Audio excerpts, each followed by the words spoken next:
Hey guys, my name is Mary Astell, and this is my Draw My Life, or rather Draw My Theory. I was born in 1666 to a conservative, royalist merchant family in Newcastle.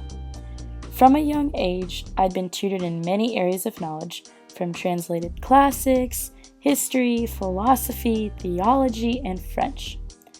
Most of you likely know me as one of the earliest English proto-feminists, along with being a writer and a rhetorician. However, what I believe sets me apart from other women is that I focus greatly on the advocacy for equal educational opportunities for women. I'm highly critical of women involved in public speech, especially in the realm of politics. But I believe that in improving education for women, they can therefore be placed in a sphere of action.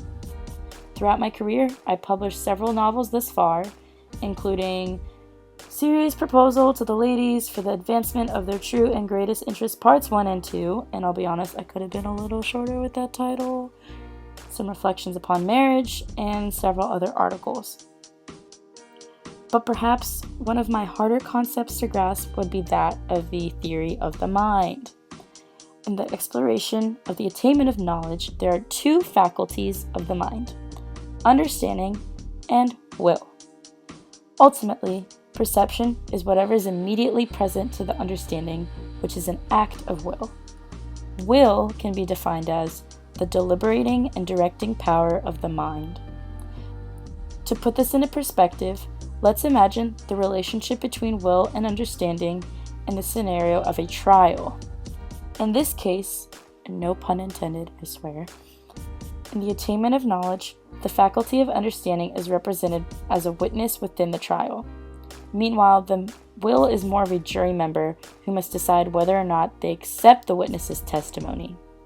Once understanding has been perceived, the will is then capable of either suspending it or pushing it forward. Having said that, understanding can essentially provide knowledge and/or capital T truth.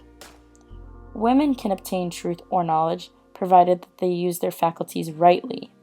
However, a woman who is truly irrational would not be able to find a clear truth and would therefore only be acting in accordance to the will of the Creator, developing the idea of prejudice.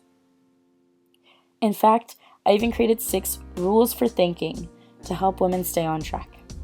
Number 1, have a state of question or purpose that will help you identify what exactly you're trying to understand. Number 2, cut the crap. In other words, only leave room for clear ideas and cut off any unnecessary connections in your process of thinking. Number 3, do not get lost. Make sure you have a simple order to your thoughts. Number 4, this is not every thought for its own. Make sure to never leave any part of your topic unexamined. Number 5, be aware. Don't lose track of your progress. And lastly, number 6, do not judge further than you perceive, and do not take anything as truth without it evidently being known to be so. You're not the creator of your own truth, you dingus. Anyway, so more on our buddy Will. In the acquisition of knowledge, the role of will helps an individual discover the first intelligence, which I believe is God. In order to be a good orator, you must first be a good Christian. If you fail to be a good Christian, then will ultimately leads you to vice. Now, our buddy vice is characterized by immoral actions, which similarly to understanding's friend ignorance, can lead to prejudice. In the quest for clear truth and knowledge, really the greatest obstacles is this clique of immoral and irrational buttheads: vice, ignorance, and prejudice. So, to ultimately sum everything up and review my theory of the mind, let's refer to this chart. In the quest for knowledge and truth, we can identify 2 faculties of the mind, will and understanding. Irrational thoughts may ultimately lead us to ignorance, which then presents prejudice.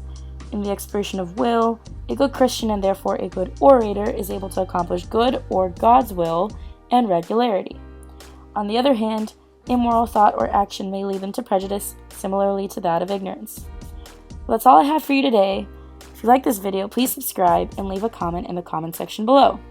Keep an eye out for next week's video from Epic Rap Battles of History, where I face off Descartes. See you next time.